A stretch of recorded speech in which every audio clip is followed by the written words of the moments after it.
20 November 2012 একটা ঐতিহাসিক ভুল আমার হয়েছিল।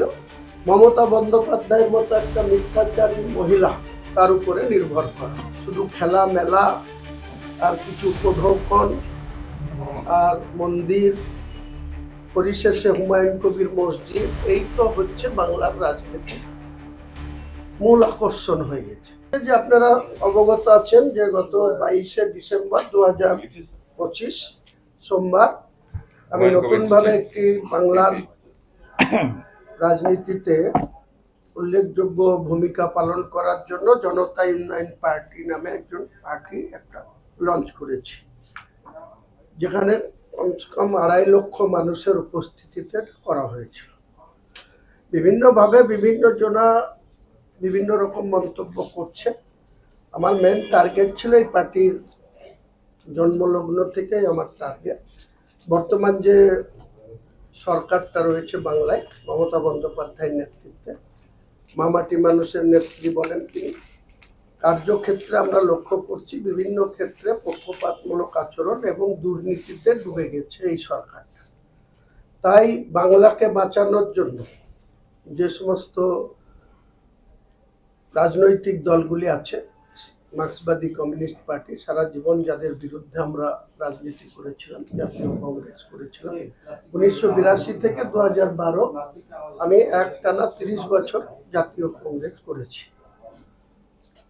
আপনারা সবাই অবগত আছেন যে 1977 সালে তৎকালীন সিদ্ধার্থ শঙ্কর রায়ের কংগ্রেস জামানাকে পরাস্ত করে প্রমোদ দাশগুপ্ত এবং জ্যোতিবাবুদের নেতৃত্বে বাংলায় একটি সরকার নির্বাচিত হয়েছিল, যারা প্রায় 34 বছর 34.5 বছর বাংলার শাসন করেছে।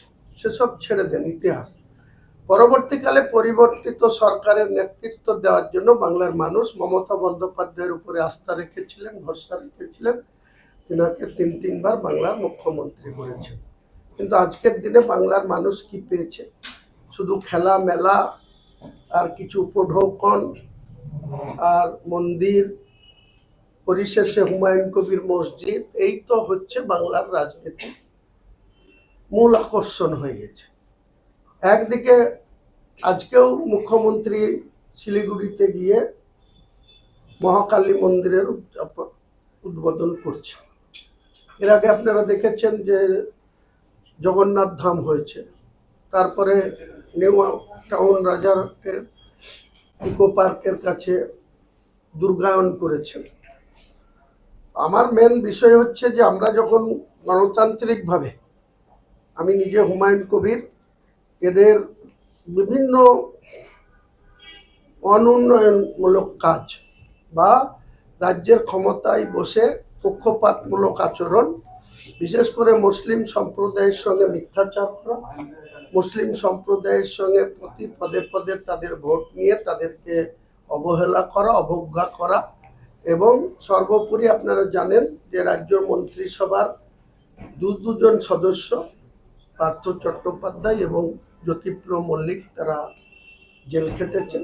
আরও 2জন বিধায়ক, রাজ্যের প্রাইমারি কাউন্সিলের চেয়ারম্যান মানিক ভট্টাচার্য এবং বর্তমানে এখনো বড়ুয়ার বিধানসভার সদস্য তৃণমূলের জীবন কৃষ্ণ সাহা জেল কাস্টডিতে আছে। 2 বছরেরও বেশি সময় মানিক ভট্টাচার্য নিজে এবং তার স্ত্রী, তার পুত্র, তারা জেলে গিয়েছিল। এছাড়াও সরকারি আধিকারিকদের অনেকেই, শান্তিময় সিনহা থেকে শুরু করে সুধীরেশ ভট্টাচার্য, কালীঘাটের কাকুস জয়কৃষ্ণ ভদ্র, তারা কখনো কখনো ইডি সিবিআই এর তদন্তের মুখে পড়ে, কখনো রাজ্যের মন্ত্রিসভার ফিয়াদ হাকিম সহ, প্রায়ত সুব্রত মুখোপাধ্যায় সহ 4জন অ্যারেস্ট হয়েছিল। আপনারা জানেন মুখ্যমন্ত্রী কিভাবে তাদের সহায়তা দিয়ে তাদের বাইরে রেখেছেন, বা তিনি মারা গিয়েছেন সুব্রতবাবু, কিন্তু বাকিরা এখানে ক্ষমতায় আছেন। সার্বিকভাবে যখন আমি একটি রাজনৈতিক দল খুলেছি, যে তৃণমূল কংগ্রেস আমাকে কোনো গুরুত্বই দিচ্ছিল না, 1 বছর ধরে আমার কোনো কথাই কর্ণপাত করছিল না, আজকে মুর্শিদাবাদের রাজনীতি থেকে, মুর্শিদাবাদের যে রাজনৈতিক ইতিহাস, বাংলা বিহার উড়িষ্যা পরিচালিত হতো মুর্শিদাবাদ থেকে, মুর্শিদ কুলি খাঁ থেকে শুরু করে শেষ নবাব সিরাজউদ্দৌলা, সেই সময় লর্ড ক্লাইভ এবং একজন মির্জাফর বলে একজন ব্যক্তি, যার তৎপরতায়, লর্ড ক্লাইভদের সহযোগিতায় আমার বাড়ি থেকে 15 কিলোমিটার দূরে পলাশির প্রান্ত থেকে 1757 খ্রিস্টাব্দে যখন জেসিকি বেগম এবং সিরাজউদ্দৌলাকে নৌকাপথে তিনি পলায়ন করছিলেন, সেখান থেকে তাদের নিয়ে যায়। লর্ড ক্লাইভের কোনো ইচ্ছা ছিল না নবাব সিরাজউদ্দৌলাকে গদিচ্যুত করার উদ্দেশ্যে তাকে ধরা হয়েছিল, কিন্তু তাকে খুন করে দেওয়ার কোনো ইচ্ছা ছিল না। কিন্তু সেই সময়কার আজও যিনি মির্জাফর খ্যাত, মির্জাফর নামে আছে, সেই মির্জাফরের বড় ছেলে মিরন নবাব সিরাজউদ্দৌলাকে তার শিরচ্ছেদ করে দেয়। 2.5 দিন ধরে তার মাথা বা পাওয়া যায়নি। পরবর্তীকালে 2.5 দিন পরে তার খুঁজে তার কবরস্থ করা হয়। আজও সেখানে আমার বাড়ির কাছে ওপারে মীরমদনের কবর আছে এবং সিরাজউদ্দৌলাদের আছে, জেসিকি বেগম আছে। অনেক ইতিহাস মুর্শিদাবাদে জড়িয়ে আছে। আমি যখন মুর্শিদাবাদের একজন কৃষক পরিবারে জন্মগ্রহণ করি, প্রায় 43 বছর রাজনীতিক ক্যারিয়ারে 30 বছর একটানা কংগ্রেস করেছি। পরবর্তীকালে এই মমতা বন্দ্যোপাধ্যায় এর উপরে আস্থা রেখে 20শে নভেম্বর 2012 একটা ঐতিহাসিক ভুল আমার হয়েছিল। মমতা বন্দ্যোপাধ্যায়ের মতো একটা মিথ্যাচারী মহিলা তার উপরে নির্ভর করা। তারপরে অনেক কিছু জল গড়িয়ে গেছে, আমাকে আবার কংগ্রেসে ব্যাক করতে বাধ্য করেছে, 6 বছরের জন্য বহিষ্কার করেছে। 25শে ফেব্রুয়ারি 2015 এই পার্থ চট্টোপাধ্যায়, যিনি দুর্নীতির দায়ে অর্পিতার কাছে 51 কোটি টাকার পাওয়া এবং তার গোল্ড পাওয়া দায়ে যিনি 3 বছর জেল খেটেছেন, তিনি ক্ষমতার অপব্যবহার করে আমাকে বিনা নোটিশে আমার প্রতি 25শে ফেব্রুয়ারি 2015 আমাকে 6 বছরের জন্য বহিষ্কার করে। আমি একটা রাজনৈতিক জীব, আমাকে আবার কংগ্রেসে ফেরত যেতে হয়। 18 সালে ত্রিস্তর পঞ্চায়েত নির্বাচনে আজকের যে এলওপি, যিনি 2020 সালের 19শে ডিসেম্বর তৃণমূল ছেড়ে বিজেপিতে গেছে, ইনার নেতৃত্বে আর বর্তমান বিধাননগরের পুলিশ কমিশনার শ্রী মুকেশ কুমার, তিনি ছিলেন এসপি। কি অত্যাচার মমতা ব্যানার্জির পুলিশ আমার সহকর্মীরা পড়েছিল। মুসলমান কোনো ব্যক্তি মসজিদে কোনোদিন জুতো পায়ে দিয়ে ঢোকে না, তারা জুতো বাইরে রেখে বা অন্য জায়গায় জুতো লুকিয়ে রেখে তারা মসজিদে ঘুমাতে যেত মমতা ব্যানার্জির পুলিশের রোষানল থেকে বাইরে থাকার জন্য। সেই সময় পিন্টু মুখার্জি বলে একজন ওসি ছিল, এখন দুর্গাপুরে পোস্টিং আছে, শক্তিপুরের ওসি ছিল। এই মুকেশ কুমার এসপি ছিল। মলয় চ্যাটার্জি বলে একজন অফিসার ছিল। তারা জুতো পায়ে দিয়ে আমার গ্রামের মসজিদে ঢুকে আমার সহকর্মীদের গ্রেপ্তার করে এনেছিল। তার জন্য আমার রাগে ক্ষোভে আমি কিন্তু 2018 সালের পঞ্চায়েত থেকে আমাকে প্রায় বাধ্য করেছিল, মনোনয়ন ফাইল করার পরে 135টা গ্রাম পঞ্চায়েত প্রার্থী, 33টা পিএস প্রার্থী পঞ্চায়েত সমিতির, আর 3টে জেলা পরিষদের মধ্যে আমি ছিলাম।